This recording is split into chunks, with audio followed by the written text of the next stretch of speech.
evening, everyone. Welcome to the 28th live webinar series of the Focus Studies in Breast Cancers.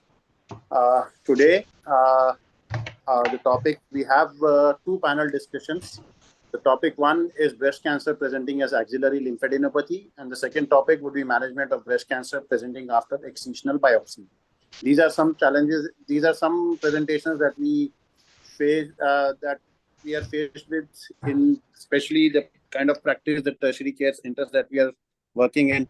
So we have two very interesting topics and esteemed faculty to discuss and throw some light on how they manage patients with axillary lymphadenopathy with no palpable primary, and also management of excisional biopsy, post-excisional biopsy patients. So first, I would like to welcome Dr. Arun Goyal, sir, who is Senior Director, Department of Surgical Oncology at Max Super Specialty Hospital, Vaishali, to give the welcome address. Over to you, sir. Thank you, Dr. Chirag. It's always heartwarming to have another of the webinars in this series. It started 3 years ago, and till now we are going fairly strong. So the 28th webinar in addition to 2 conferences in this 3-year period. The organizations now, it is actually a representation or a participation of multiple organizations. We have the NGO called Indian Anti-Cancer Trust, which has been associated from the beginning. Then we are, myself, Chirag, are from Max Hospital, Vaishali. Dr. Vaishali is currently at Rajiv Gandhi Cancer Institute. Dr. Rajiv Agarwal is from Medanta. And our faculty definitely has been from all the leading institutions from within the country. And we try to sort of get people, the best people, to either talk or discuss and give the best on the topics that we choose.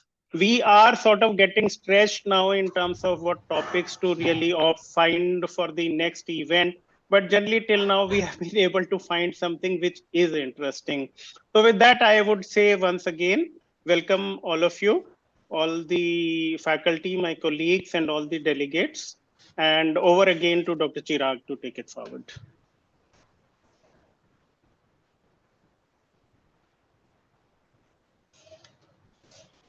So you are on mute.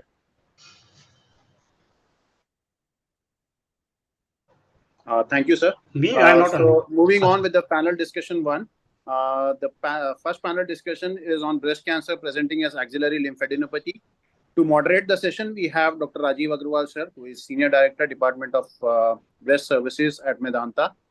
And then we have all the esteemed panelists, Dr. Dinesh Singh, sir, who is Director, Department of Radiation Oncology at Valentis Hospital, Meerut. Dr. Naresh Kumar Soni, sir, who is Senior Oncosurgeon, Department of Surgical Oncology at Fortis Escorts Hospital, Jaipur.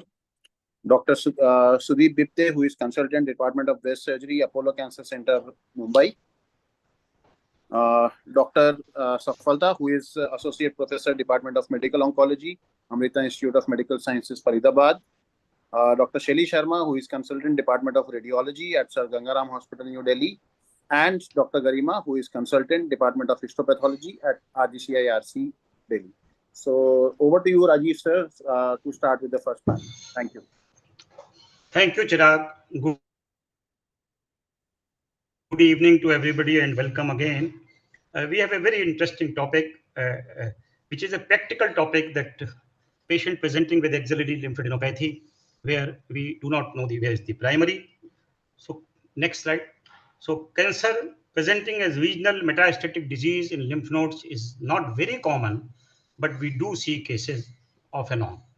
As per SEER registry from 1973 to 1987, 2% of all cancers present like this. But we are not going to talk a broad-based metastatic disease. Our emphasis will be more on the breast cancer, and one such subgroup is adenocarcinoma or poorly differentiated carcinoma in axillary lymph node without evident primary or distant spread. The incidence is 0.1 to 0.8% of all newly diagnosed breast cancer. Next slide. So vast majority is in females, more common in postmenopausal patient. There are a lot of challenges for diagnostic workup and therapeutic considerations. Sometimes there is a dilemma that is it a metastatic node or a small primary in the axillary tail. And in about 30%, primary is never found. So our focus is axillary lymphadenopathy with proven or suspected primary in the breast. Next. So there are diagnostic challenges. What type of imaging we should start, like mammography, 2D or 3D, now in the era of 3D, where the detection rate is only 12 to 35%. Ultrasound as a complement to mammography. Now MRI has become a very important tool where the detection rate may vary from 35% to 86%. The newer modality like contrast enhanced mammography, still the experience is limited. So we will be talking to our panelists what is the role of contrast enhanced mammography, and of course PET scan. Among the tissue diagnosis, the question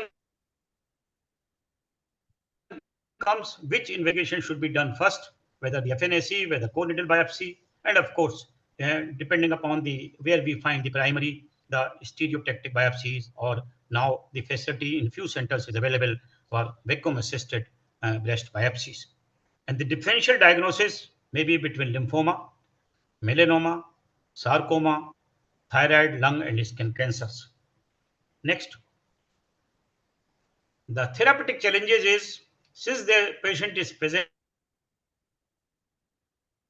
primarily with lymphadenopathy, who are the patients who can be subjected to upfront surgery?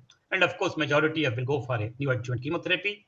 The type of surgery, whether mastectomy or conservation surgery, the question of sentinel lymph node biopsy in selection of cases, which cases may be done for sentinel node biopsy, and of course, role of radiation.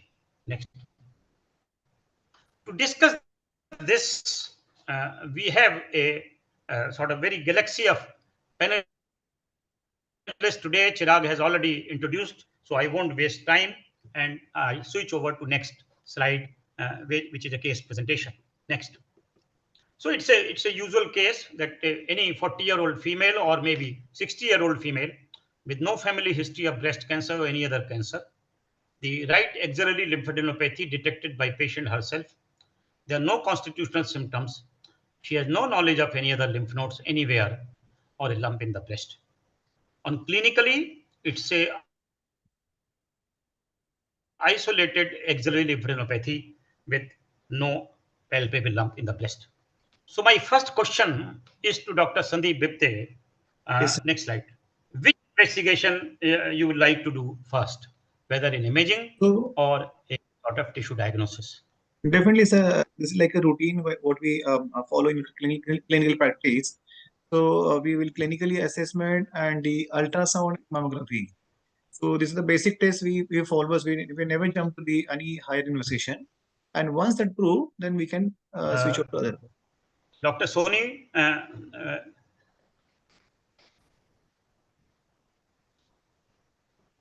Sir, first I would like to do the clinical examination of the patient and advise her for mammography and ultrasound of the breast along with the core biopsy of the lymph node or axillary lymph node. if you go for imaging, so you will start with the mammogram and Sir, ultrasound. initially it is mammography and the sonography both. Ultrasound and mammography of both. If you want to go for a tissue diagnosis, will you like to do a core biopsy or will you like to do a FNAC? If it is possible to do the core biopsy, I prefer for the core biopsy. Okay. Any reason that you will not do an FNAC? Sir, I would, because if mammogram and sonography is negative, like there is no mass in that, so the lymph node biopsy will help me in the receptor study, ERPR or any other ISC markers. The question is, we do not know where is the primary. It may be a lymphoma. So second is it may be a So that's why it's help us to get a ISC testing on the tissue. It will give us So I- perfect tissue. Yeah. Yeah. So core will definitely, sir, it given an umbrella of these direction where we are heading it, right? For example, if it's going to be Cox, we had Gene Expert, we're going to have ISCs and a good tissue Okay. diagnosis, right? So, Yeah. so once Dr. Soni and Dr. Sandeep has done a core biopsy, my next question is to my pathologist, Dr. Durga. Is she there? Yes, sir. Acha. So, Dr. Garima, please tell us how you are going to prove that core is a metastatic disease, probably primary from the breast. Next slide. So, sir, once we have got a biopsy from the axillary lymph node, Hello. Yeah. can you hear? Can you hear me, sir? Yes. So once we have received a core biopsy in the lab, stating that no primary has been found anywhere. So first we need to see whether it's a neoplastic lesion or non-neoplastic. If it's non-neoplastic, like tuberculosis or something, then we need to put some special stains and prove it infective. If it's neoplastic, then keeping the clinical and radiological this thing in mind, we need to treat it as MUO, and we need to put a broad set of a broad panel of IHC markers, which would include markers for specific for breast, like CK7, GATA3, TRPS1, SOX10, amongst others. Morphologically, will you like to assess whether it's a lymphoma or it is a metastatic? Yeah. So if it's that Carcinoma. undifferentiated that we can't make out whether it's a carcinoma or sarcoma or lymphoma, then we need to start with CK, LCA, and sarcoma markers. So the first set which I said was only if it is confirmed that it is a carcinoma. Okay. And if you think that it is from the breast, Yes, sir. will you like to do a tumor markers also? Sorry, sir. Will you like to do a tumor marker also? Tumor ERPR, marker. and if you think it is from the breast. So, sir, once it is confirmed that it is in from the breast, then the next step would be. Hello. Can you hear me, sir? Yes. So, sir, once it is confirmed that it is from the breast, then we would go ahead with the hormone and HER2 receptor marker. Sometimes the node is totally replaced. Next slide, Priyanshi.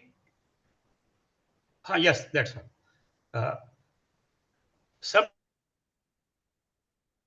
Sometimes the node is totally replaced by the metastatic disease, or Yes, there may be a small primary in the axillary tail. How you are Yes, going sir. to tell the clinician, because our management changes, our Yes, sir. the sort of approach to the management changes if it is a primary or if it is a metastatic disease. So how you are going to help us to clinician whether it's a small primary in the axillary tail or it may be a metastatic node. So, sir, we look at the tissue that has been given to us. If it is showing some remnants of primary breast tissue, some TDLUs or some duct which is involved by DCIS, then we give it as a breast primary. And otherwise, if it is not showing any of these and it is maintaining a round contour, then we give it as lymph node. Okay. So sometimes it may be difficult whether it is a primary or Yes, it sir. is a metastatic disease. Sometimes skin tumors, skin adnexal tumors also pose a this Hello. thing. Hello. Yeah. So skin tumors also in the axillary area, they also pose a challenge because they also express the same set of markers. They express CK7, they express GATA3, and they express even TRPS1. So Okay. at that time, clinical correlation becomes very important. Dr. Soni, if we are lucky and we find the primary on imaging, Okay. is it necessary to do a biopsy of the primary also? Yes, sir. It is necessary to do a biopsy from the primary also. And even if Dr. Garima has done the tumor markers on the metastatic disease, will you like to repeat the tumor markers on the primary also? Yes, sir. Sometimes the tumor markers are change in the metastatic disease. So it is always advisable to get a tumor marker in primary disease. Dr. Sandeep, Sir. any difference of Yes, sir. What Dr. Somit is absolutely opinion right. or the same opinion? Yeah, no, I'm the same opinion. The discount has happened less than 5%, but it's always better to have this the marker from both the places. Okay. Another very important thing is that while doing a biopsy for the primary lesion, will you request your radiologist to put a clip in all the cases?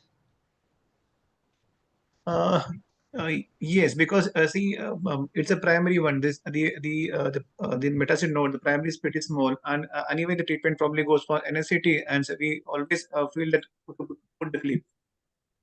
Yeah, Prefer to because have at this stage we do not know what the patient is going to opt. Right. Because the management or treatment or surgical decision has not maybe been change. taken. Yes. If the Yes. patient says I am keen for breast conservation surgery, Patient. then I think clip placement becomes This very is a important. better option. If it is available, it's a better option to have it. And majority of these patients will go for neoadjuvant chemotherapy. Yes, Then sir. it may be very difficult at Very that difficult. time to plan for breast conservation surgery. Another very important thing is that even if we find a primary on mammogram, and when we discuss with the patient whether the patient wants conservation, is it necessary to do a MRI of the breast also in all cases? Again, I will ask this question to surgeons, whether Dr. Naresh or Sandeep. Sir, I don't think so. We require a mammogram, MRI for the breast if we found the primary in the mammogram or ultrasound. The only issue is if it is something like multicentricity or lobular, sometime one may think of, but in a small subset. Dr. Naresh? Yes, sir. I don't advise MRI if we found the primary on mammogram or ultrasound. It is not necessary. Okay. The thing is, if patient is a BRCA, good family history or strong family history of breast cancer, then we will think of it doing the MRI of breast, because sometimes we find some synchronous lesions. Otherwise, you will not do both the routinely as breast. MRI. No, no, sir. I think you're right, but the only thing is sometimes the disease may be multicentric, and then the decision of doing a breast conservation may not be Especially, so. I would like to add, sir, especially Yes. in cases of dense breast, if the female has the breast density is very high, in those cases, to look for multicentricity, IMR would be required. And as sir rightly said, if there is a strong family history, then also MRI would be required. But if the breast tissue is grade B, it's totally fatty breast, then I in think those I agree cases, with Dr. Shelley that, yeah, if the patient is young and breasts are dense, I think for conservation, as in clinical cases, otherwise palpable lumps also, in a lot of them we are doing an MRI. MRI may be ordered in selected cases. Yeah. Arun, anything you will like to add? Or Vaishali? Sir, even I mean, I will agree partly with Dr. Soni. In case if the breasts are fatty totally, and we are able to identify the primary in the breast, and the contralateral breast is also looking normal, then probably MRI may not be required. Okay. But as Dr. Shelley also said, that in case if the primary cannot be located or the breasts are dense, then definitely MRI. Obviously, if the primary is not located, then the MRI is a must. If surely we do not find primary on mammogram or ultrasound, yes, then obviously MRI is a must. Right. I think it's a case-to-case discussion where depending upon the are we going to density, do PET scan? Absolutely. Yeah. Absolutely. Yeah. So are we going to do a PET scan in all cases? Generally, see, she's node positive. Generally, node positive patient, we do recommend to have the Metso. So, at what sequence of investigations you like to do PET in the beginning, or no, always in the beginning, sir. No, sir. If it is a occult breast primary and we didn't find primary Hello. in the ultrasound or mammogram, then we'll go first for the MRI. If MRI is also negative, then we'll go for the PET CT scan. Okay. So we have diagnosed this is a PET scan, this is a carcinoma breast with a metastatic disease in the axilla. And the tumor markers, of course, it may be anything between triple negative to HER2 positive disease or maybe a luminal disease. So I will like to ask and involve Dr. Safalta now. Of course, most of the patients, chemotherapists will like to do NACT. Which patients you will like your surgical colleagues to take surgery first, Dr. Safalta? So lymph node involvement is already there. So ER/PR positive patients who are HER2 negative, then only I would like to go ask them to go ahead with the surgery. Otherwise, triple negative or HER2 positive, then I would like to give NACT to these patients. So most of these patients will be subjected for NACT. Yes, sir. Select group of patients may go for a upfront surgery. Yes. That is Dr. Sandeep. Yes, sir. Very small mobile lump, hormone positive luminary may be considered for upfront surgery. Now the question is, Dr. Safalta has given you adjuvant chemotherapy. The lymph node was not very big. It was an N1 lymph node. It has become now N0. What is the state of the sentinel node biopsy in these cases? So generally, sir, we don't have level 1 evidence to say node positive patient to start with and doing sentinel node. So I will have happy to do the clearance in selected where but again the data is not very clear, leaving the node behind. Dr. Naresh? Because some of our colleagues now, when the node has become from N1 to N0, they are doing sentinel node biopsy. And the data evidence in NCCN guidelines is not level 1, but level 2B evidence. So, Dr. Naresh, will you like to make a comment? Dr. Soni, you are muted.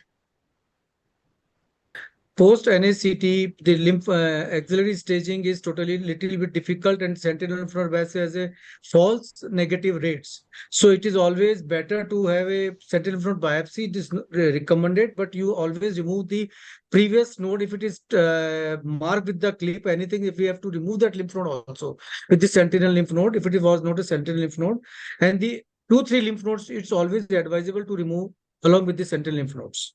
Obviously, in these cases, minimum of 3 to 4 lymph nodes has to be removed if one is doing a practice of sentinel node from N1 to N0. Another very important thing is that if we do not find the primary, if we do not find the extent of surgery, if we do not find the primary, the literature shows the results of mastectomy as well as the local breast radiation is similar. The overall survival, disease-free survival is equal. So I think we should do not do the treatment to the breast, and we will go for the radiation to the breast. Right. Again, it depends upon the pathology specimen, how they decide, right? So when they say it's when they decide the specimen at the 5 mm section, right? So the opportunity getting primary is more than compared to. I just forgot to ask Dr. Shelley in beginning. Dr. Shelley, how you select your cases, these cases for core needle biopsy versus web versus stereotactic biopsy? So for lymph nodes, I'm sorry, Shelley, my apology. No problem, sir. No problem at all. Yeah.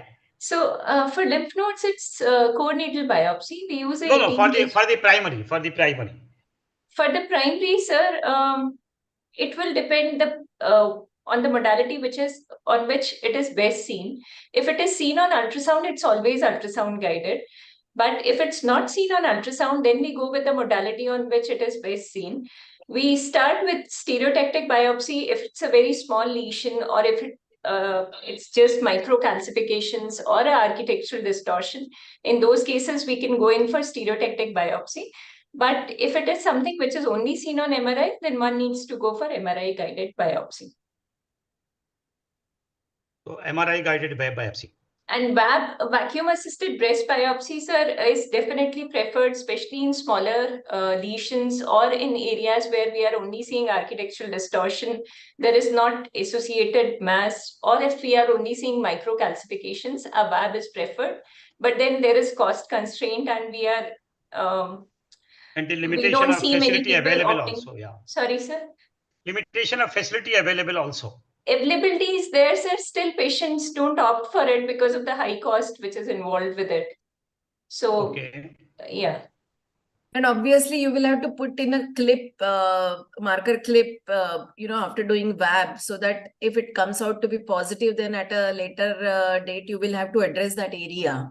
Absolutely, ma'am. If it's a very small abnormality, then even if we are doing core needle biopsy, ideally it should be clipped. Yes. Especially that is always a practice, that whenever we are doing MRI guided biopsy, we are always putting a clip. That's a part of the that's protocol. A part of, yes. Going back to my surgeons, is there any possibility that the primary has not been found in the breast? You can spare the breast. You just do an axillary dissection and leave the breast, and may treat by radiation or maybe just on observation. Is there any possibility? Is there any protocol like that? Yeah, today's with I think with the newer imaging, the missing of primary is the incidence are very less because of newer techniques. 15 to 20% is still there, but yes, it can possible. But we can safely in absence of the primary on the imaging, and then one can go for the axial clearance and adjoining, because the outcomes are same in the mastectomy group and the axial clearance with RT also. Sir, observation is has very good chances of getting local recurrence rate or the comparison to the breast treatment. So we can avoid this surgery to the breast, but we can give radiotherapy to the breast. And later on, if patient is having a luminal, then we will give the anti-estrogen therapy, or if a patient is in triple negative, then we will go for the chemotherapy also.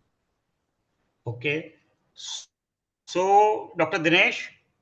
Yes, sir. So you would like to give radiotherapy to this breast which has been spared, which has not been subjected to surgery. But in these cases, are you going to cover the axilla also? Sir, in these cases, breast is given radiation and also the supraclavicular because the axilla is positive. But giving radiotherapy to the axilla, there is no clear-cut indication in the literature that irradiating the axilla is either going to reduce the local recurrence rates or survival.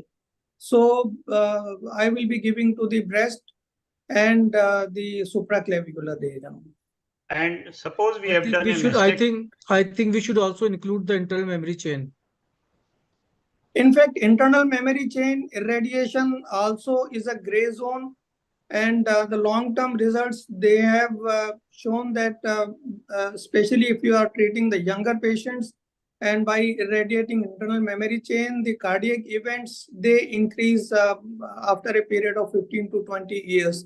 So whether you are doing a benefit by irradiating internal memory, the only clear-cut indication of irradiating internal memory is they are positive on the radiological images. In absence of radiological presence of internal memory nodes, this is the gray zone. Second thing, if we have done a mastectomy, where the primary was very small, and of course an axillary dissection, what is your philosophy of irradiating the chest wall and of course the supraclavicular or the axilla in these cases? Sir, as per the NCCN guidelines, when the axillary nodes are positive, then we have to irradiate the chest wall and the supraclavicular region. We can avoid if it's a very elderly lady and a very small node was there, then it can be avoided. But a younger patient and suppose in a selected cases, where there was an N1 disease, and now it has become a N0 and somebody has done a sentinel node biopsy, will you still like to spare the axilla? Sir, axillary radiation, the only clear-cut indication if there is inadequate dissection of the axilla. Otherwise, So that's what I'm asking. Suppose there was an N1 disease, it has become an N0 disease now. Somebody has done a sentinel node biopsy where the sentinel node was negative. He has not cleared the axilla. You will like to treat the axilla in these cases or not?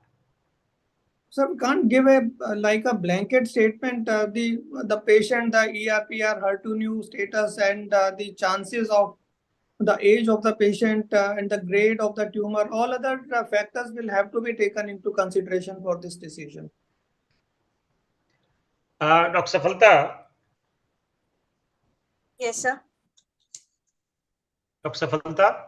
Yes, sir. Yes, sir. So what is the protocols for adjuvant chemotherapy in these cases? So she is 40-year-old female, and even if she is ERPR positive, it depends on the size of the tumor, HER2 positivity, TNBC, and she being 40-year-old female, I'll be giving her adjuvant chemotherapy, full dose dense and the paclitaxel as well, dose dense AC and paclitaxel along with the trastuzumab, depending on the size of the tumor. Hello. And yes, can you hear me, sir? Yeah. Yes. Suppose she is a 65-year or 70-year-old lady, ERPR positive, HER2 negative. Yes. Still, you will continue with the adjuvant chemotherapy? No, sir. No. Lymph node positive disease? Yes. Lymph node positive disease, 1 to 3 lymph nodes. I would suggest with Oncotype DX, but as such, I would like to go ahead. If the lymph node positivity is there, in that case, I'll be giving 4 cycles of.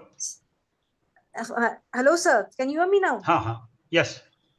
Lymph node positive disease, I would like to give her 4 cycles of TC and followed by the hormonal therapy. If lymph node negative, in that case, I would like to go ahead with the hormonal therapy adjuvant. No, lymph nodes, so there is no negative lymph nodes because the patient primarily has presented with a positive lymph node. So I'll be giving 4 cycles of TC in this patient. Okay. In a postmenopausal elderly patient. Yes. So the message should go very clear that younger patients, full-fledged adjuvant chemotherapy in these cases, irrespective of the luminal status. In older patients, depending upon the number of lymph nodes and luminal status or marker status, you will select your patients for adjuvant treatment. Yes, that is what you want to convey. Yes. Now I am just about one of the last questions, though it's a very, very rare thing that there may be secondary in the axilla. We are not able to find a primary, and there is a oligomets. I will like to ask my surgeons, my radiation oncologists, my chemotherapists, one by one, how they are going to manage this case. Of course, this may be a very rare situation, but theoretically, we may not be able to find primary. There is a metastatic disease, and there is a oligomets. Because today, the oligomets is a new entity, and the treatment concept is slightly different. So again, sir, as an oligomet, the intent, although oligomet, we intend to treat as a curative intention, and depending upon the site of the whether lung, bone, or whatever, we will precisely plan, and maybe we can plan the systemic treatment first, and then followed by the radical treatment, depending upon the organ involvement, like a primary in the breast, and then bone. If it has a radical RT, if it is some solid lesion, we can do for surgery for that. But definitely, intention is a curative. Sir, I totally agree with Dr. Sandeep. Dr. Safalta?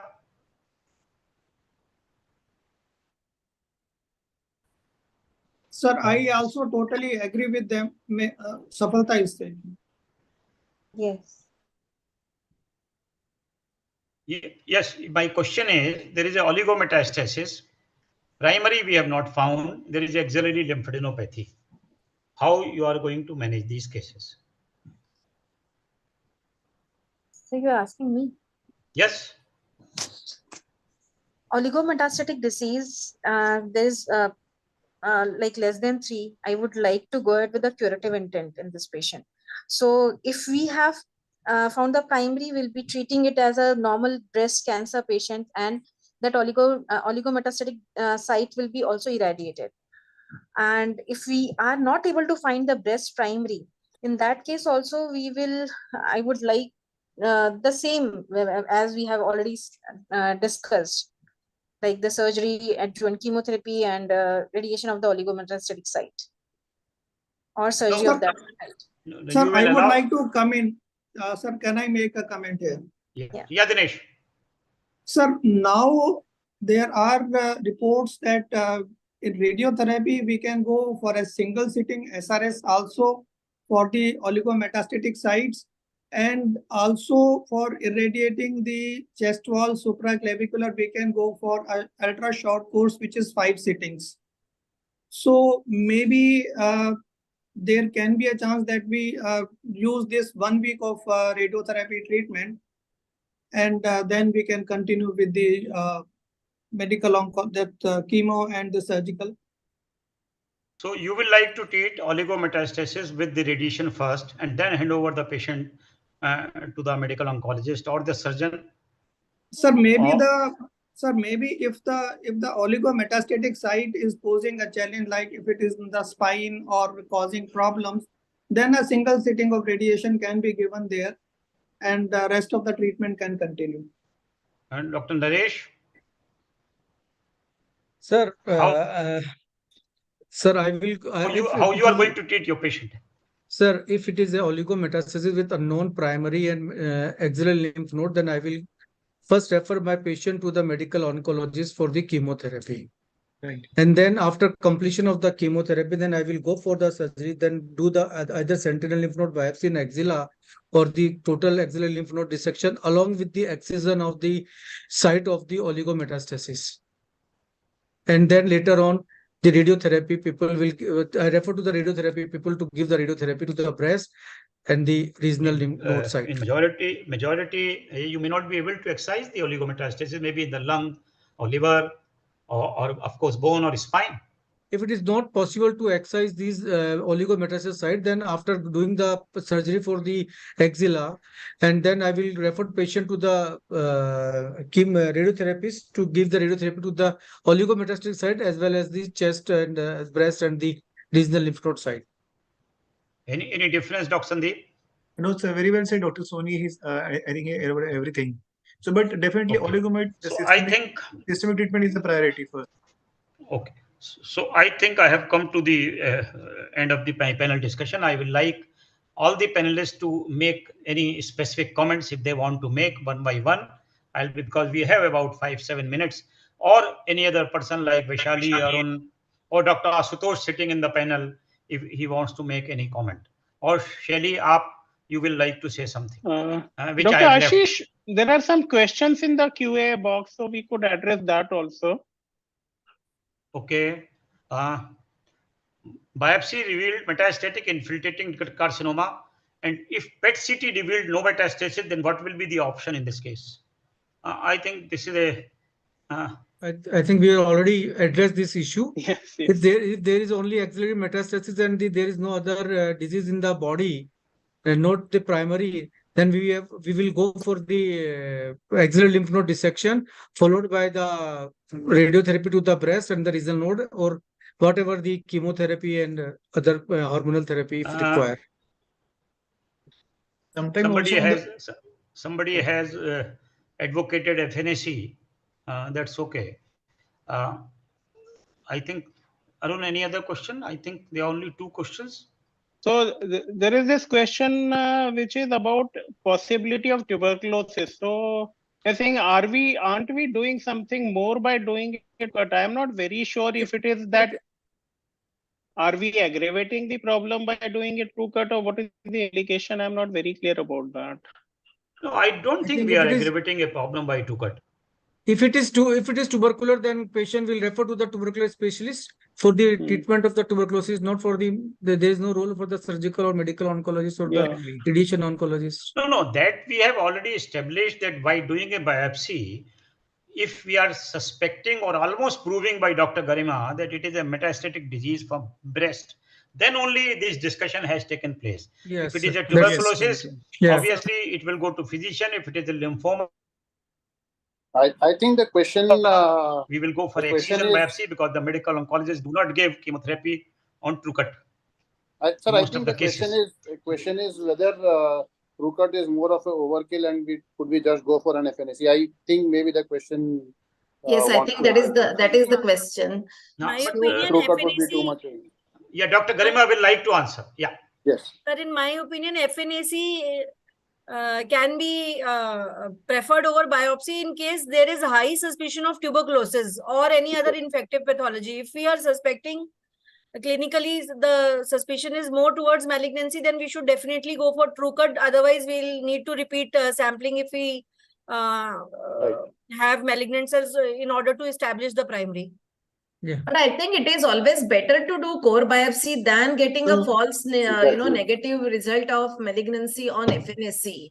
And we are not doing anything, To the patient, yeah. over by doing core needle biopsy. Even if it turns out to be tuberculosis, it can be treated. Yeah. And it's not going to harm the patient in any way by doing a core needle That- biopsy. Yeah, Plus, Yeah, I yes. think we need tissue for gene expert and other tests as Yes. well. Exactly. Yes. I think the FNACs nowadays, the core is standard everywhere almost. Yes. Yes. So if there is no more Axillary questions, lymph node, if it's of an adequate size and if Yeah. it's safe to do a biopsy should be done.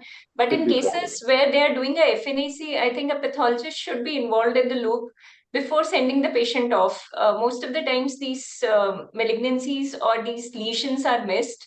And many a times the report comes as negative or not adequate for reporting. So if a pathologist is involved when we are doing a FNAC, I think that would be better rather than just doing the FNAC and sending the patient off. But if a Right. core needle biopsy can be done, if the lymph node is of adequate size and it's kind of safe to do, then biopsy should be done, which is most of the times we are able to do because of the ultrasound guidance which we have. I think if it is not possible to do the core biopsy in cases of the cup, like carcinoma of unknown origin or primary, then it is always advisable to have a excisional biopsy of that lymph Excisional node biopsy, to okay. get the tissue diagnosis of the disease and the other marker studies. We can do. Why can't we do? Even if it's an unknown primary. If it is possible to do the core biopsy, it is okay. If it is not possible, then we will go for the excisional biopsy in cases of unknown primary or occult breast carcinoma. obviously we cannot treat the patient on FNAC alone, particularly a Yeah. metastasis, and we can't get tumor markers on FNAC otherwise Right. also. And in So lymphoma also, can I Dr. Safalka ask will a like to have a question? total excision biopsy. Yeah. Yeah. So just a question to anybody, like anybody and everybody is, when we come across such a case when the primary is either very small or clinically not palpable and we get large axillary lymph node, do these patients behave in any different way compared to a patient who presents with a palpable primary and axillary lymph node? Is the biology any different or prognosis, outcome of the treatment any different compared to routinely presenting cases? I think, ma'am, we don't have a data which compares the prognosis wise, but you see, generally I have seen a lot of patients, they come to be triple negative.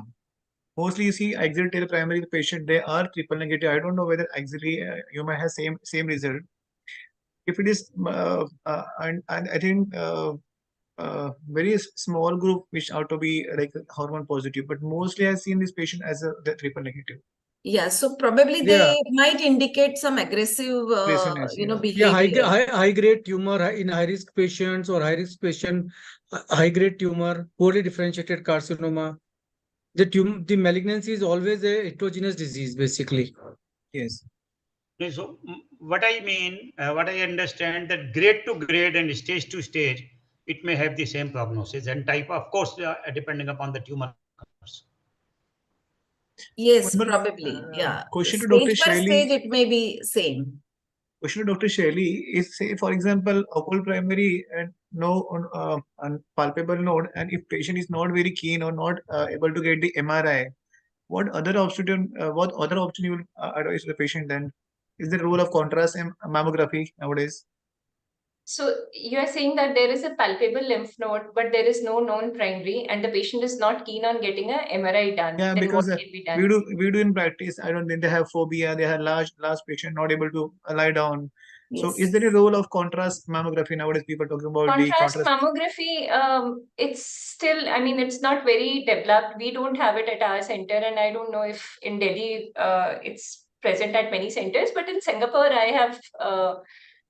we were practicing it. So that time it was in a very developing stage. Right now, I don't have the data offhand, but yes, I think it would be better because it would be giving us not only the morphology of the lesion if it's present, but also the biology, I mean, how it is behaving.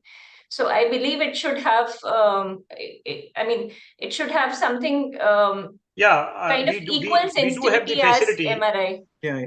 We do have the facility, but still not experience is not too large. We are trying to gain experience on contrast enhanced mammogram. And again, again, addition to this, why the people were missing the primary on the MRIs, because I think the contrast injection and taking the sequence, where I was discussing with another radiologist, when you inject the dye and the sequence has to be taken in a 2 minutes time, right? Immediately for multiple section, and the opportunity getting cancer is much more versus a section, the section taken after say maybe 2 minutes, right? So I think the timing is also important. True. Yeah. So, Dr. Sandeep, this is Dr. Ashutosh. Yes, sir. We are using contrast mammogram at AIIMS New Delhi, and still it's in project mode, and we are seeing a lot of different lesion along with the primary in contrast mammogram, and while comparing with the MRI, and most of the times they are turning out to be negative. Okay. So still it's in evolution phase. Okay. And we need to wait for some time for this contrast mammography results. I think Vaishali is giving me indication the time is up. So I thank my, because she has to start the next panel. So we have another. Yes. So thanks to all panelists and thanks to the delegates for this very interesting. Thank you very much. Thank you very much. Discussion. Thank you. Thank you very much. Over to Vaishali now.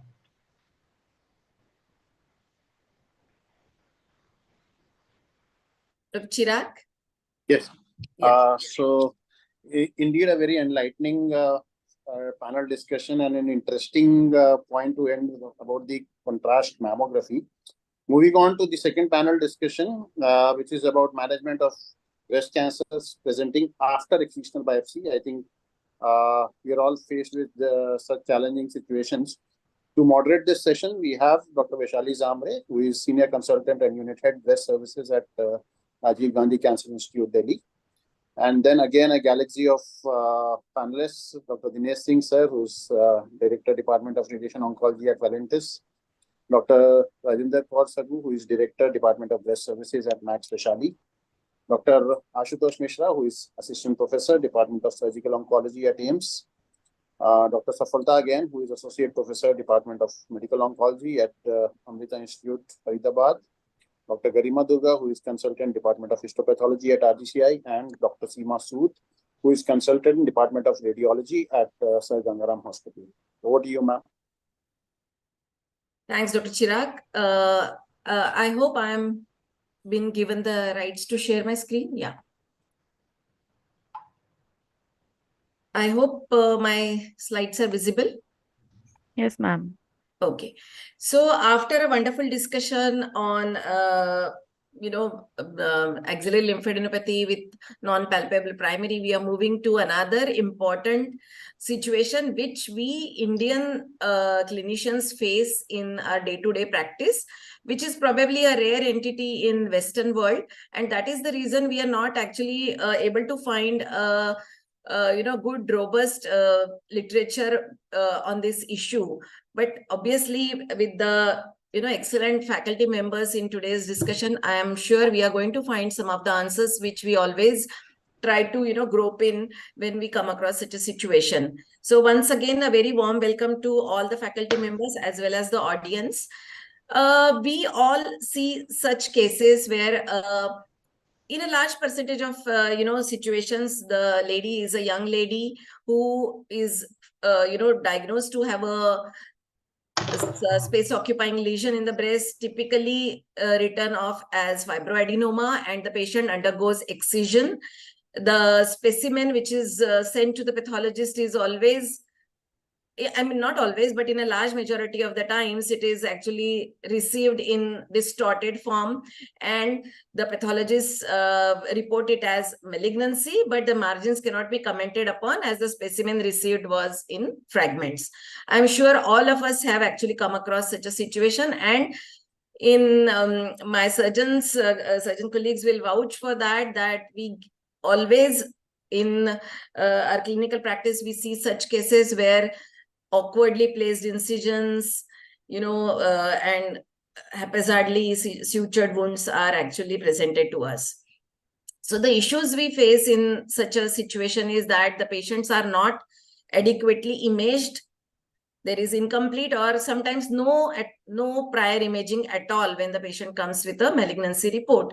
There is suboptimal surgery. Margins are either not reported or they are involved. Awkwardly placed scars. The pathological information is always incomplete. The size of the tumor, the margin status, the hormone receptor status, nothing is actually reported.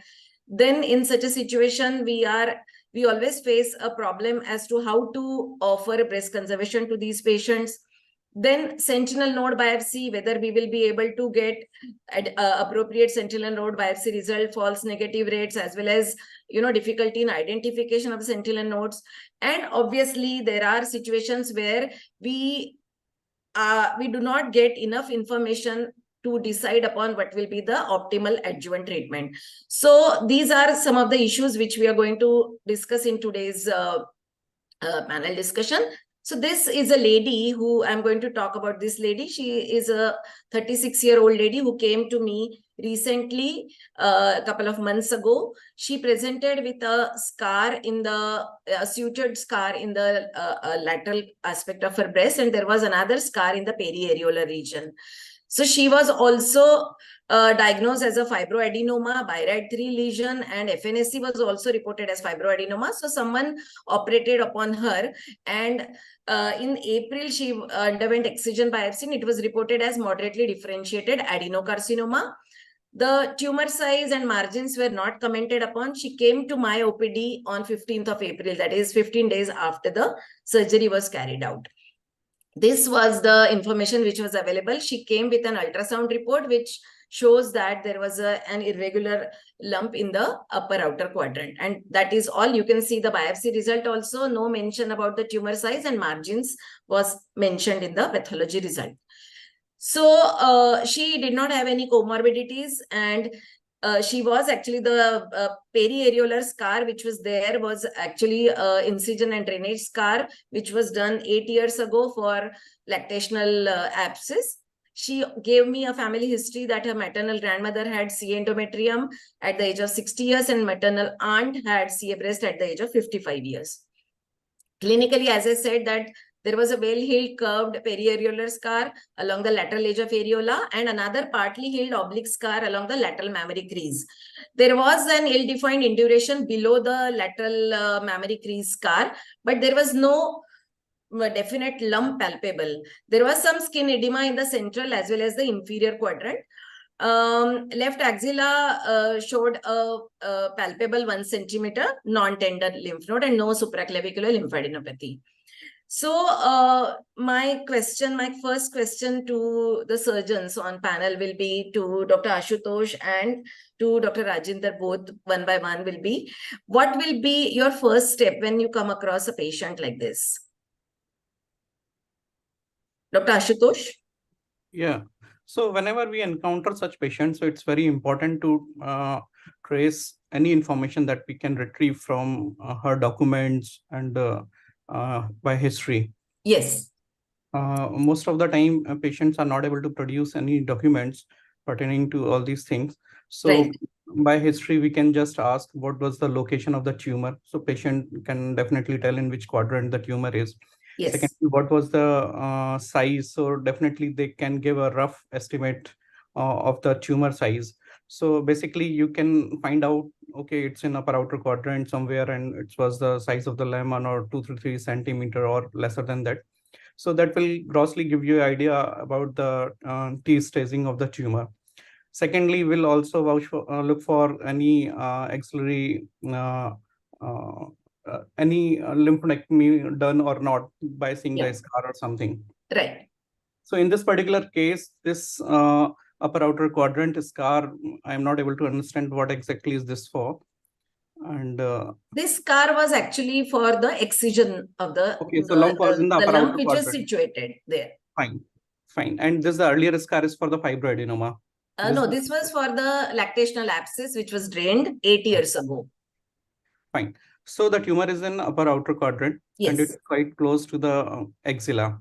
Yeah. So first thing, if patient is having ultrasound images, so I will discuss with my radiologist what is the size of the tumor, and if he or she is able to exactly give me the idea of what was the size, and is there another finding, any other missed one tumor was also in the pictures and the surgeons didn't remove it. So first, sorry to interrupt. I think you have made a very valid point as to, getting the accurate history from the patient is very, very critical, because occasionally we also come across patients who actually have the scars which are located elsewhere, and the patient points that the tumor was probably located somewhere else. So the person who has performed excisional biopsy might have actually made a cut somewhere else, which was very far away from the actual tumor location. So that is also an important point for us to get an idea from the patient about the location of the tumor and whether the scar was actually placed close to the location of the tumor or whether it was done from a far off incision. That is a very valid point, I would say. Dr. Rajinder, would you like to comment or add on anything to what Dr. Ashutosh has said? Very well said, Dr. Ashutosh. After getting this accurate clinical history, we examine the scar for the presence of any induration, for the presence of any residual tumor, for the skin changes, we assess the axilla for presence of any lymph nodes if there are, and we also examine the contralateral breast and the axilla, and we make our clinical impression that this was a clinical whatever T it was. As Dr. Ashutosh said, we'll assess it and ask our ultrasonologist what was the previous size, and according to that we can make a rough estimate that this was supposed CT2 or N1, whatever nodal status we know, and then we proceed ahead. So my question is whether will you be accepting the pathology report as it is, or would you like to confirm the pathology by asking for a review? Or we will definitely send that report. We'll ask for the blocks and the slides from the patients, and we will send those blocks and slides to the pathologist along with the report which the patient has come with, and we'll ask them to review for the margins, for this for the diagnosis, for the proper whatever like the primary diagnosis is. Dr. Goel, you say yeah. So I think basically what Dr. Rajinder said about examination. So my question would be to both Dr. Rajinder and Dr. Ashutosh. What is the reliability of examination findings in the sense that whether the induration is a postoperative change, hematoma versus residual tumor? So is it really possible to take a call on that? No, sir. We should always proceed ahead with the imaging.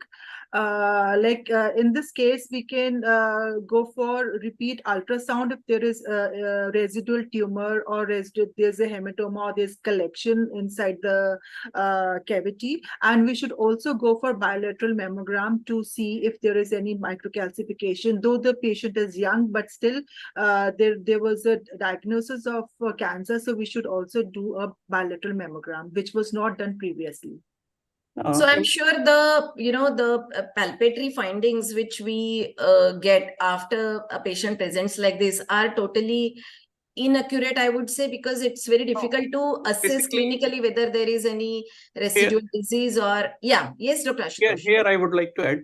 So basically, the clinical examination is not only for that particular area, it's also for the another breast and other quadrants of the breast, and also for the axilla, along with the supraclavicular area. Yeah. So clinical examination should be comprehensive. Whenever we are assessing, it should be complete and comprehensive. Then we need to focus on the area of interest. Right. So we may be having another lesion which was probably not addressed by the previous surgeon. Absolutely. So my next question is to Dr. Garima. Dr. Garima, whenever you receive blocks or slides from any other lab, what are your difficulties when you are supposed to give the report? So what are the difficulties which you face? Ma'am, it all depends where the tissue is coming from. If it's from a central reference lab or if it's coming from a small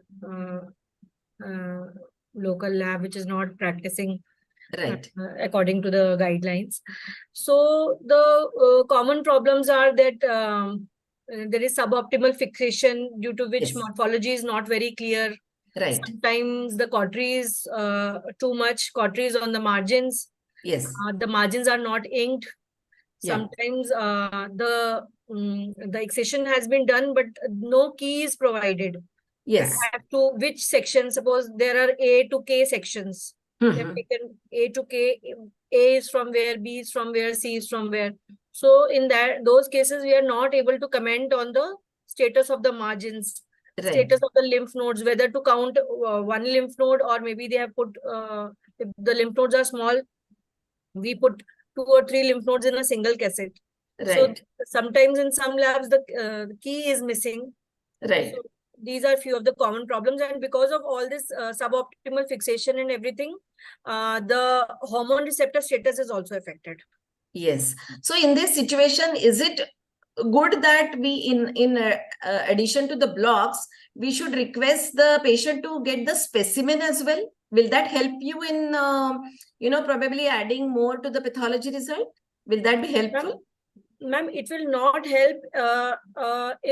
It can help in certain instances, but if you are concerned about the hormone receptor status, that will not help because the pre-analytical factors which are there, like if the cold ischemia time is prolonged, or there is some underfixation or overfixation, or the fixator use is improper.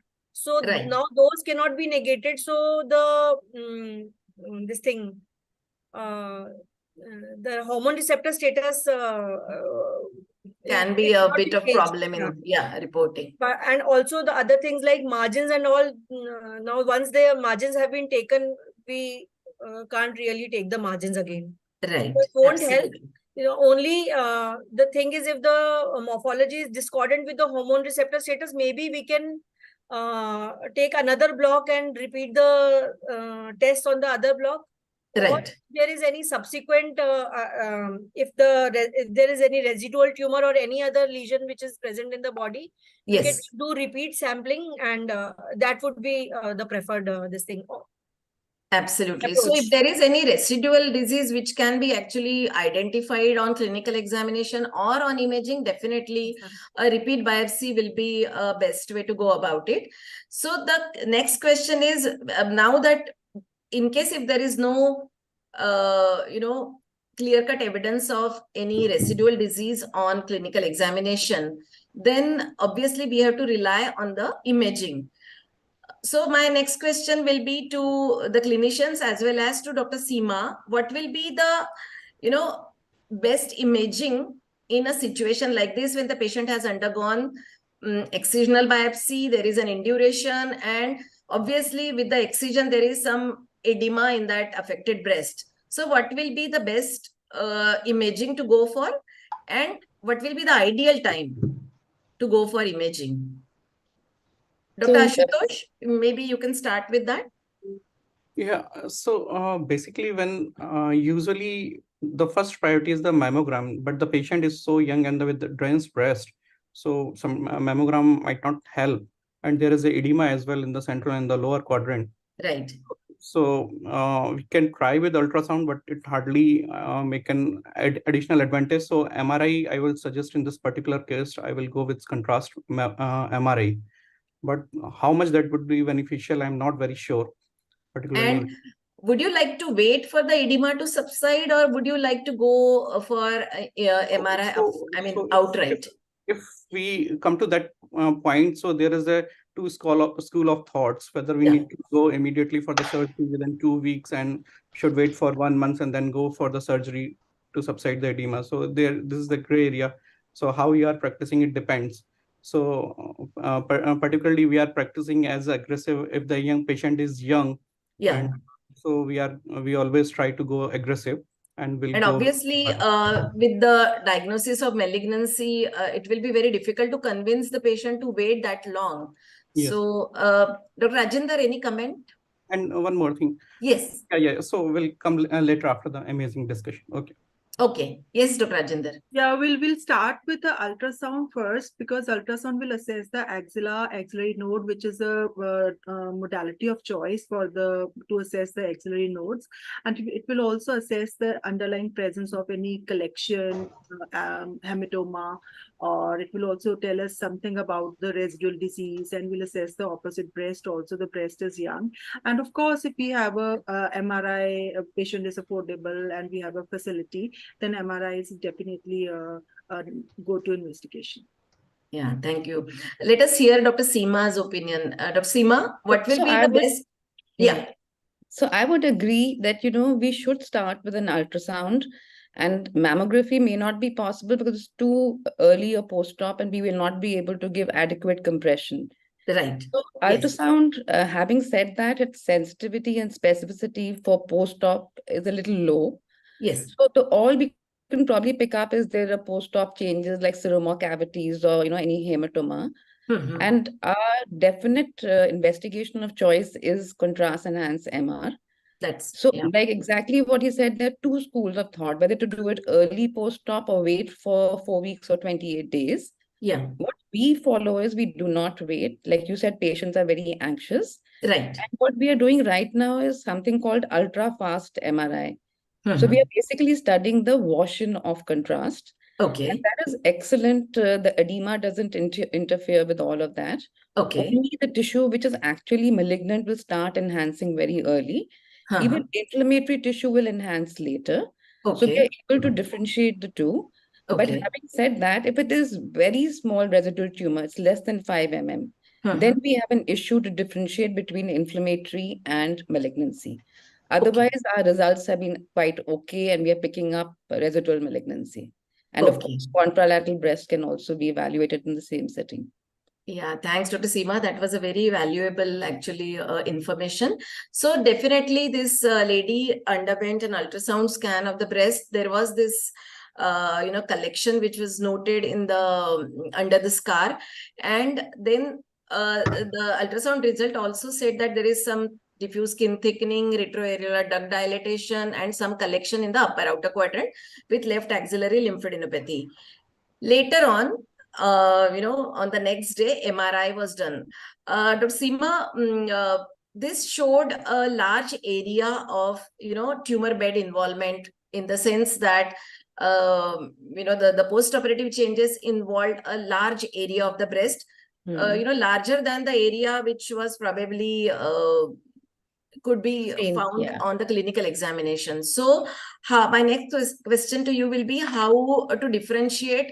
You mentioned that previously, but how again to differentiate whether there is any residual disease or it is all a post-operative, change which is there. Okay. So what we see on MR, what happens is if the seroma cavity has a very thin, smooth peripheral enhancement, which is hardly 2 mm or less, then we think of it as post-operative changes.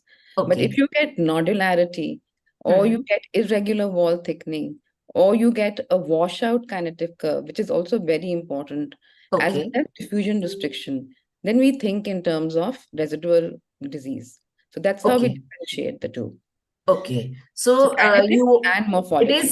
it is you are able to differentiate whether there is any postoperative change or any residual disease, if there it is. Absolutely. Okay. Especially if it is a larger residual disease, 1 Right. centimeter, we can very well pick it up. Like I Okay. mentioned earlier, if it's 5 mm or less, that is the gray zone which we have an issue to differentiate post-op from malignancy. Right. So this is what actually the MRI looked like, and it was reported as peripherally enhancing fluid collection at postoperative site with adjacent altered signal, suspicious lymphadenopathy. This is what was actually reported. But I think there is enhancement, what I saw in your images. This is before this. So the first one, I assume, is a contrast image. I actually okay, anyway, so, make out which images to pick, yeah. but this is what was okay. Yeah. So the result was the reporting was this. Okay. So my next, and this is obviously the block review was done. It was reported as a triple negative high grade tumor, and the FNAC of the axillary lymph node was also positive.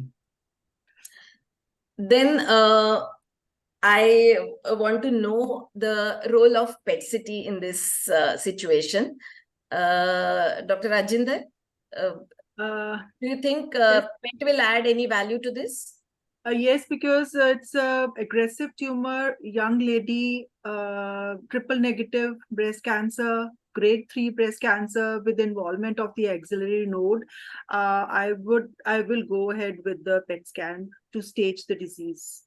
No, what my question is, what will be the value addition? We will assess the systemic disease, the metastasis, and that's it.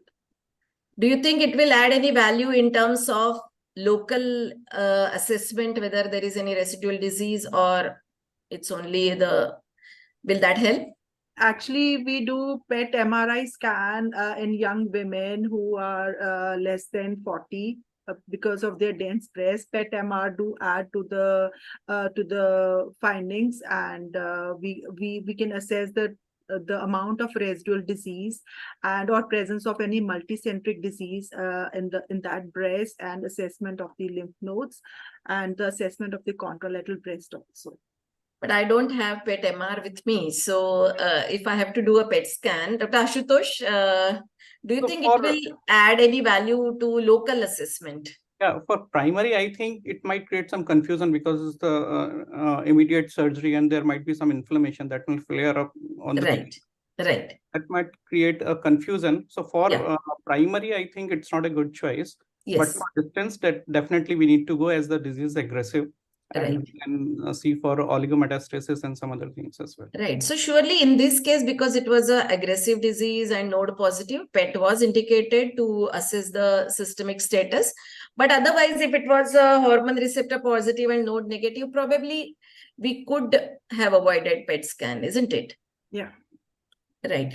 My next question to the clinicians again will be, if the patient is not able to bring the blocks, and if the report says, the outside report says that the margins are all clear, will you be, will you leave the local primary just like that and address only the axilla, or what will be your, what is your protocol in your institute?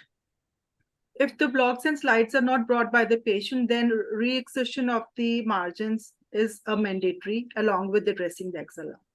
But the patient's previous report says that the margins are clear. Yeah, but we don't believe on the report. We need the blocks and slides to be reviewed in our institution. Okay. What about Dr. Ashutosh? Yes, I fully agree with ma'am, as we need to go for cavity excision or mastectomy if it is indicated. Even on imaging, 50% of the time when we say there is no disease and it turned out with some residual malignancies in the margin. So it's as per the available literature, 50 to 55% cases when there is no documented residual disease on imaging as well, post-excision biopsy, they turned out to be positive. Yes, I think that's the the thing which we also follow here, because there is a wonderful article which has been published by Dr. Sanjeet from TMC Kolkata, that they have actually studied nearly 75 patients in a similar situation, and when they operated on those patients, nearly 57% of the patients who had presented with a report with clear margins, and even after excision, 57% of them had residual either invasive or in situ carcinoma. So probably that is the important takeaway, that in case if the patients are not able to bring the blocks, and even if the margins are reported to be clear, it is wiser to do a re-excision so that we are not actually doing injustice to the patient. I hope the other surgeons also agree to this. Dr. Sandeep, are you there? Yeah, ma'am. So maybe yes, we can help to put the clip also. Yes. Right. Then this patient, obviously because she was triple negative, so a genetic test was carried out, and no pathogenic mutation was found in BRCA1 and BRCA2. So my next question is to Dr. Safalta. Dr. Safalta, obviously this lady goes for neoadjuvant chemotherapy. She is node positive, as well as for the fact that the biology is triple negative. She goes for neoadjuvant chemotherapy. But now, in this situation, what will be the benefit of neoadjuvant chemotherapy to this lady? Because the primary is not there. So what benefit will she derive after giving chemotherapy?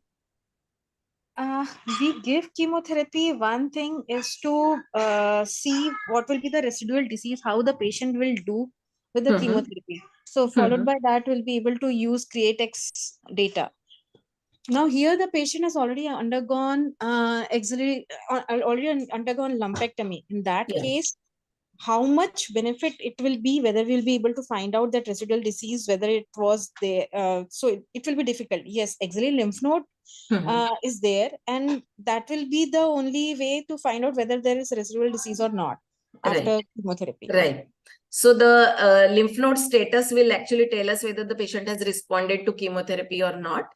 Definitely. But Dr. Ashutosh or Dr. Rajinder, in case if the patient has undergone excision biopsy and even the node is negative, now that we do not have any evidence of the disease in the present situation, in that situation, will you send the patient for neoadjuvant chemotherapy, even if it is a high risk biology, if it is say TNBC or HER2 positive, what will be your take?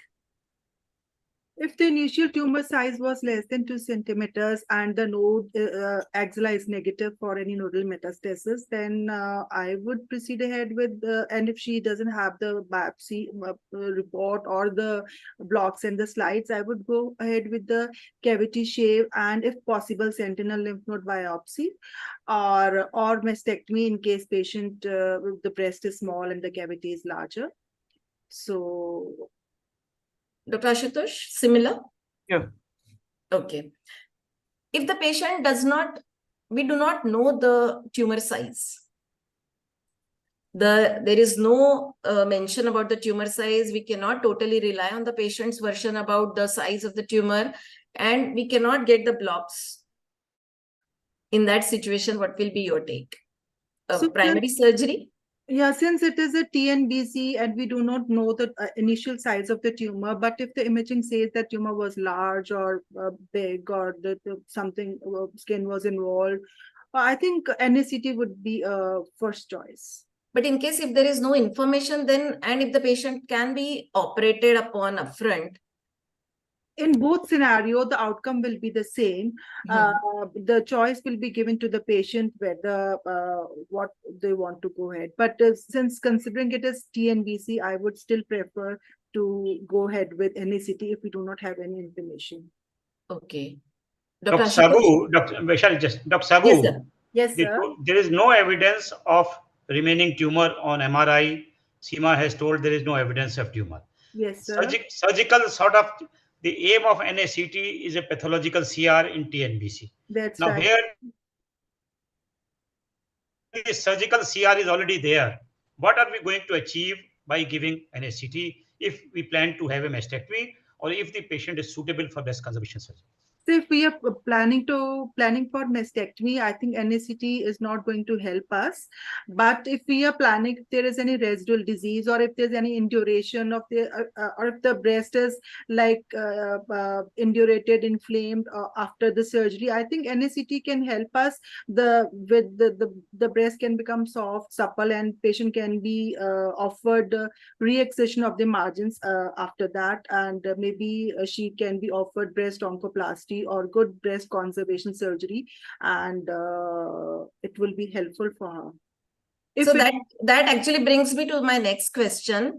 Now we have seen that the tumor bed was actually quite on MRI, especially quite extensive compared to the, the scar which was located in the upper outer quadrant.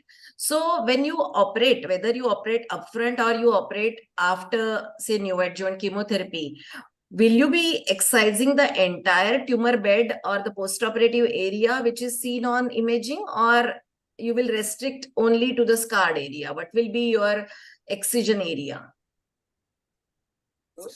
So first, I will respond to the previous questions. Yes. Where I was asking whether the NSCT will really help in that patient.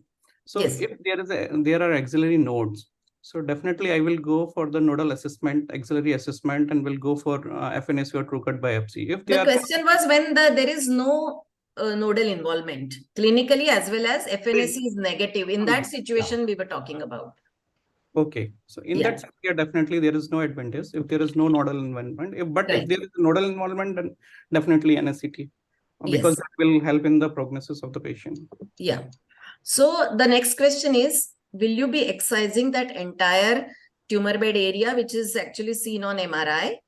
And in case if you are operating upfront or versus neoadjuvant chemotherapy, what will be the area of resection? Like Dr. Rajendra mentioned, that probably giving neoadjuvant chemotherapy will help us to reduce the extent of the surgery. Is that what you meant?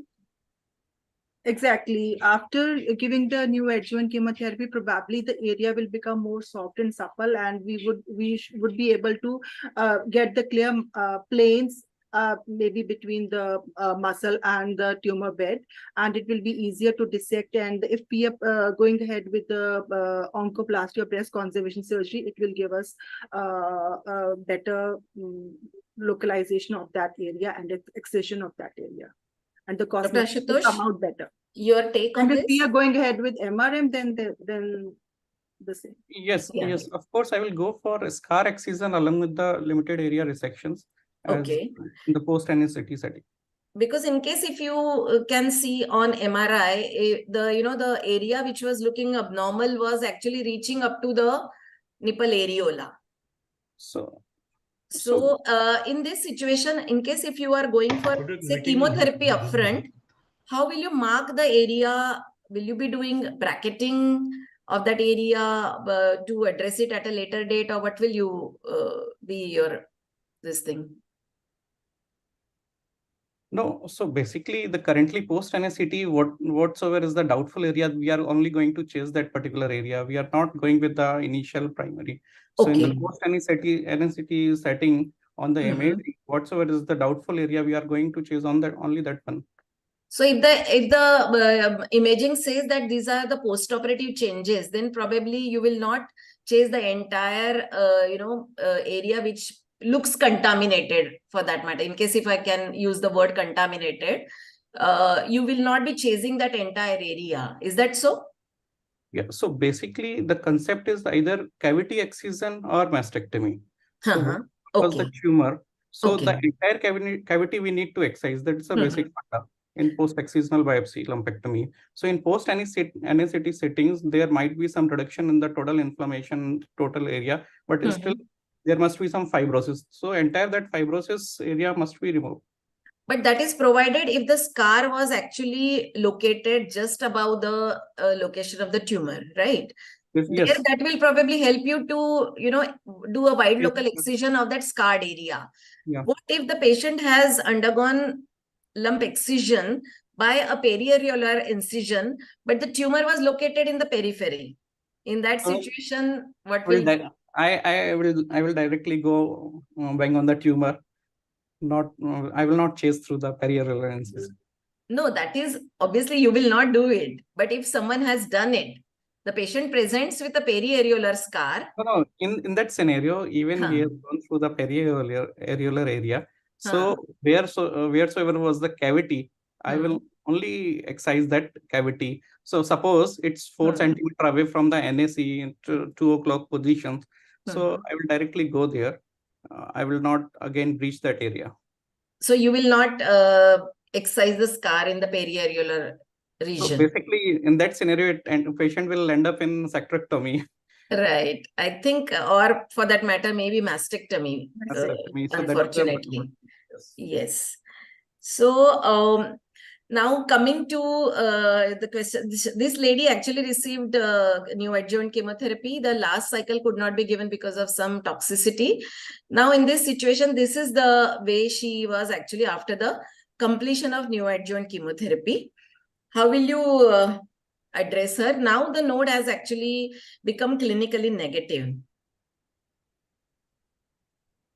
Yes, now the options will be given to the patient for both the complete removal of the breast and addressing the axilla, along with quadrantectomy of, it is in the upper outer quadrant, and along with the axillary dissection and with some oncoplastic reconstruction.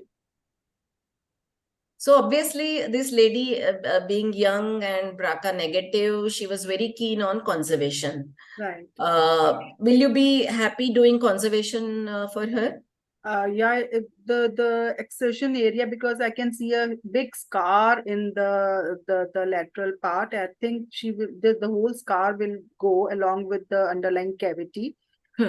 Yeah, she can. We can perform oncoplasty in this scenario, excising the whole area.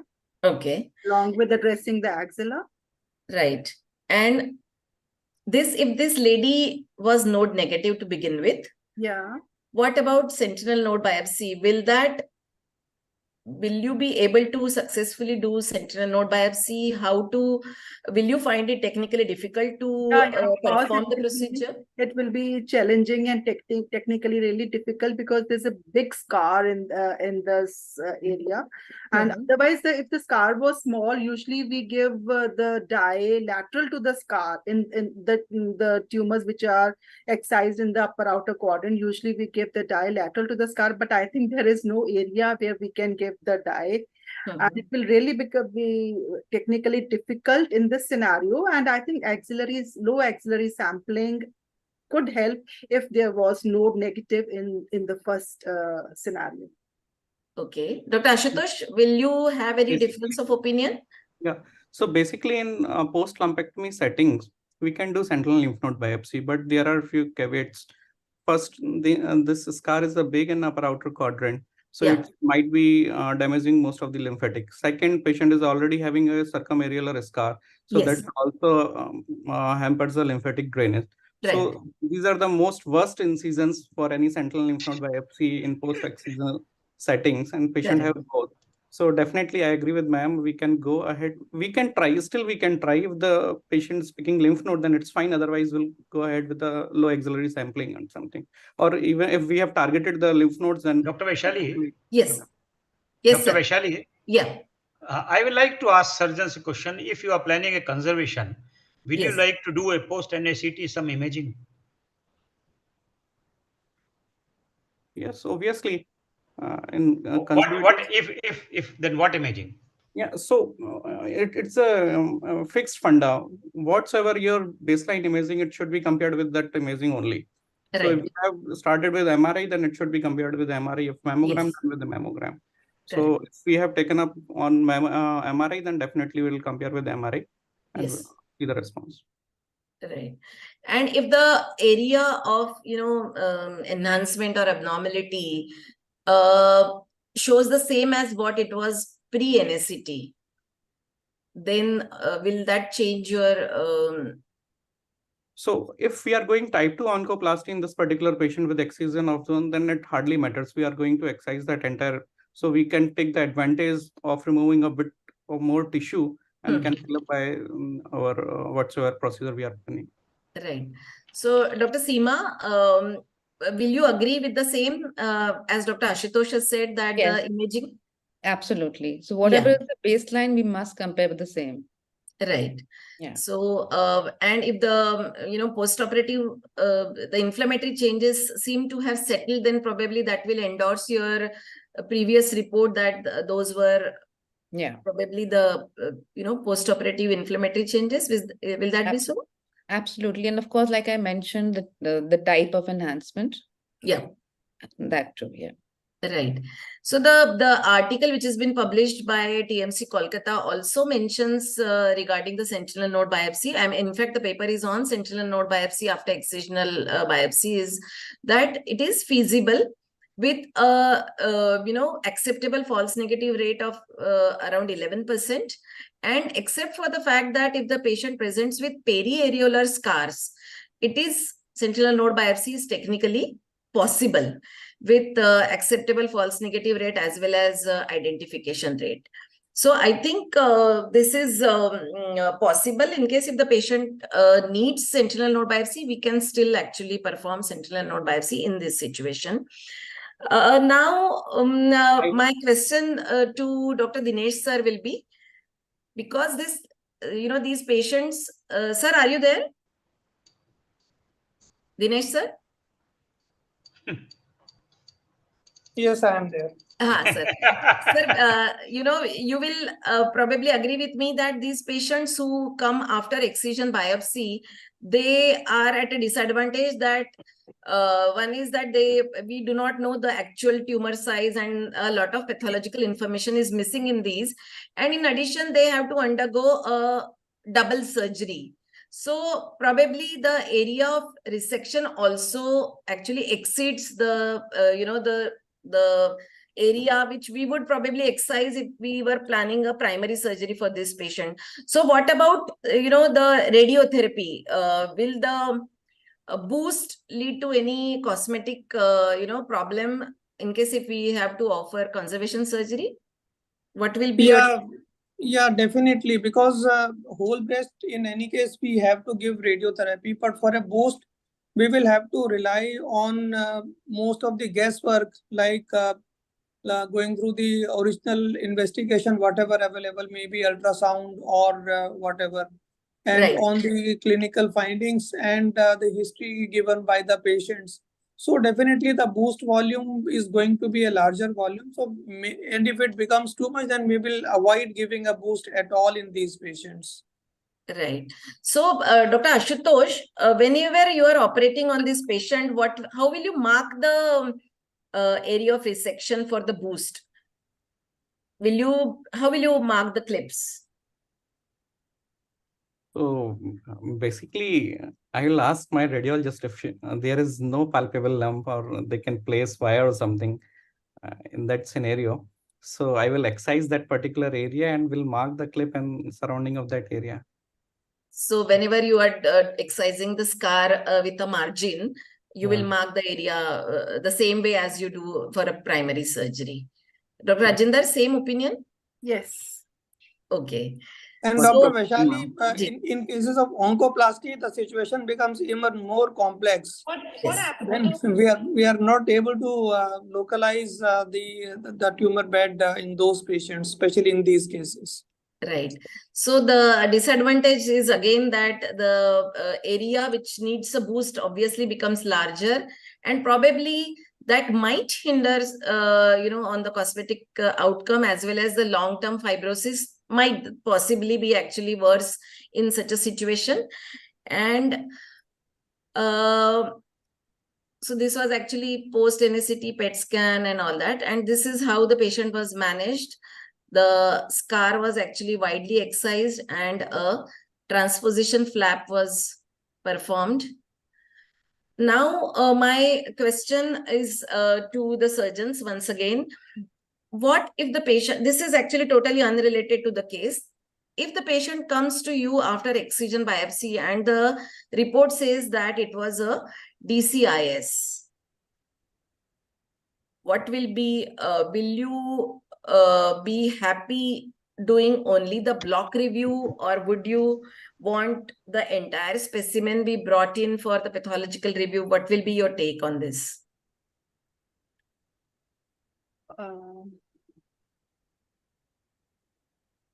Yes. Hello. So Yes. definitely, PSA is the most notorious thing. I never want this patient. should- So definitely, I'll ask the patient if it's possible to bring the specimen. Then definitely that will help. And otherwise, we'll rely over the mammogram or MRI if there is microcalcification or something to expand our brackets. And if it's feasible, then definitely can. The problem, Dr. Ashutosh, is these patients don't have a mammogram. They have only maximum. They have a ultrasound. They have a ultrasound only. Number one. Number two, if somebody has done an excision outside, it means it was a palpable DCIS. Yeah. Right. And a palpable DCIS, you and I have reasonable experience that whenever we excise, many times there may be a small invasive element. Yeah. Right. So the question is whether these patients should be subjected to sentinel node biopsy or not, whether the margin should be revised or not. That is because pure DCIS in a palpable outside report will always be taken with a pinch of salt. Yeah, no, so definitely whenever patient is visiting, we'll go for imaging, that's for sure. So we'll go with mammogram. In that particular mammogram, if we are seeing something, then that will definitely help us, and we are definitely going for the margin revision. And yes, if there is no such kind of scars, then definitely we'll go for sentinel lymph nodes as well. So let's ask Dr. Garima. Dr. Garima, will you be happy reporting on the block, or will you be happy having a specimen, especially if the outside report shows only DCIS? Ma'am, if it shows only DCIS, then it would definitely help getting the specimen. Yeah. Because we can, then we can be sure that somebody has not missed a frankly invasive or a micro-invasive carcinoma. Right.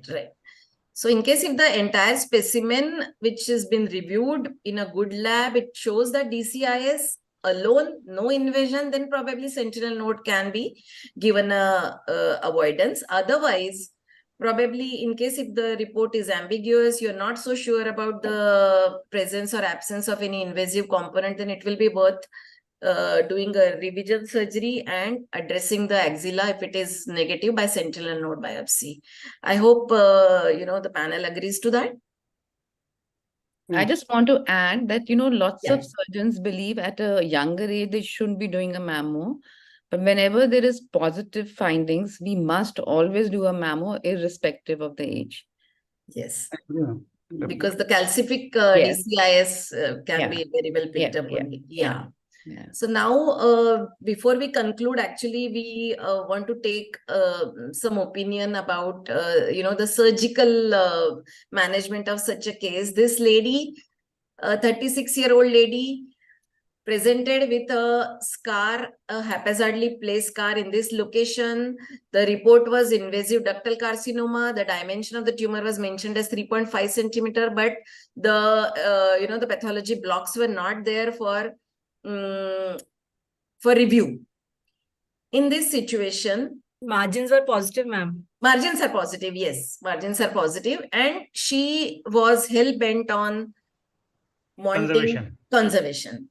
How will you manage? So I have operated same scarred patient. Okay.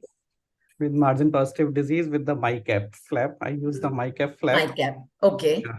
So I have gone. Along with sentinel node. Along with the definitely. Yes. Yeah, of course. Yeah. We are talking about addressing the primary area. Yes. So through the scar, I have taken out the scar and put that skin of the MICAP lateral aspect. But do you think the MICAP will provide adequate bulk to this area? For that particular patients, that worked well. Because this is quite a large, scar. Yeah. I did MICAP, but somehow probably the bulk was not enough. So it did have some deformity, although the lady managed to have conservation, but the cosmetic result was not that good. Okay, moving on. This is a lady who presented with an ultrasound report with multiple cystic lumps, and this was what was actually done elsewhere. This was a young mother of 1 year old, and this is how she presented. I am sure none of us will be able to offer conservation to her. This lady had to undergo mastectomy. Now, as I was alluding to previously, this is the lady who had a lump in the upper outer quadrant, and this was excised by a periareolar scar. So, Dr. Ashutosh actually said that he will make another incision and locate the cavity and do excision of that cavity in the upper outer quadrant. Dr. Rajinder, will you offer conservation to her, or will you go straight away for mastectomy? No, if she's a young lady, I will still, we can do a whole upper outer quadrant, including this nipple part of this insertion, which is in the periareolar area. And we can give a robust TDAP from back, or robust perforator flap from the back, which can fill the upper outer quadrant and this area. But will you be excising this periareolar scar also? Yes, we should. If you said it was a triple negative and the scar and the tumor was removed from this area, I think we should. Because you know the tunneling was done and probably the entire area will go. Was probably contaminated. So it's a difficult situation to manage with conservation. But I think the whole upper outer quadrant can be excised with this, and if possible, we can even do the LD flap in the upper outer quadrant. The whole area will go. The area which was contaminated and the part of that scar, periareolar scar, and the area which is in the upper outer quadrant where the lump was removed, and we have to do the axilla also. I think the whole area can be excised, and a robust, I think LD will also help here. Okay. Then there are these patients. Now, obviously, this lady especially had a scar in the lower outer quadrant and another palpable lump. Now, in these situations, this lady also had a positive margin. Obviously, this lady also, they all needed mastectomy. This lady who had a medial scar with a depression in this area and that scar reaching up to nipple areolar complex. In these situations, how to plan the mastectomy incision? That is also a big question. So let us talk about this lady. Dr. Ashutosh, how will you plan the mastectomy incision? Yeah, it's a bit tricky. It's a bit tricky, yes. So just we can actually I'm not able to show. Definitely we'll take the NAC and so probably a oblique vertically oriented.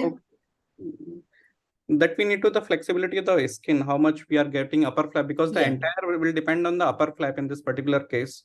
Right.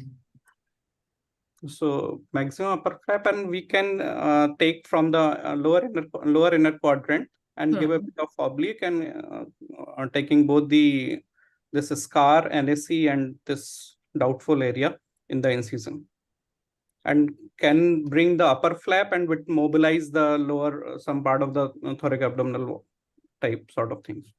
Yeah, I think that is how probably we'll have to. And in this location again, an oblique. So oblique one here will take the lower flap, larger one. Yeah. Right. Dr. Garima, one last question before we conclude is when we do wide local excision of the scars. Yes, ma'am. How easy or how difficult it is for you to comment on the margins? So, ma'am, the thing is, in the specimen, whether we have a residual disease or just the cavity wall. So if it's just the cavity, whatever the basically the tumor bed area is. Yeah. Tumor bed in the sense the previously operated site. We take margins in relation to that. Yes. But because of the previous excision, there are a lot of inflammatory changes in that, surrounding area. So does that actually make it difficult for you to interpret whether there is any residual disease or whether it is all inflammatory change? Does that make any difficult for you? No, not really, ma'am. Not really. Okay. We can, if the processing is good, we can make out inflammatory cells from neoplastic cells, and in Okay. case of any diagnostic this thing, we can always resort to IHC. Just Okay. putting a simple plain cytokeratin will help us to know whether these are neoplastic cells or inflammatory cells. Okay. Now, anyone who can actually, if this lady was to ask for conservation, this one, there's the left upper one. How can we offer her that? Because that is the area where there is, obviously she's going to need volume replacement. So what volume replacement? The second one? The first one, the left upper. Okay. So, and then in that case, if we can see the option of implant, basically, we are not sure, and by the same incision, we can do the mastectomy and put an implant. That's one option. Second, that we need to bring LD if we want to definitely. LD. So I think LD, or for that matter, reconstruction will be a better choice for her. LD is a good option. LD is a good option. See, in fact, an implant alone may not be really a worthwhile Implant and thing, LD. because so LD would be required, and seeing the small size of the breast, LD alone might actually suffice. LD alone for autologous reconstruction. Yeah. So, sir, do you have any further questions or comments, or because No, I think we have covered. Wonderful discussion. And any parting comments from any of the panel members will be very welcome. Or any questions in the? I don't think there are just some comments in the QA box. So yeah. Okay. So I think that brings us to the end of this very interesting panel discussion. And I was just wondering, looking at the pictures which Dr. Vaishali ma'am has just put across, that is there a certain body which regulates what kind of incision should not be given on the breast? So, thank you to all the panelists and Vaishali ma'am and Rajiv sir for navigating through these panel discussions. I would like to ask Dr. Dinesh Singh sir to give the vote of thanks.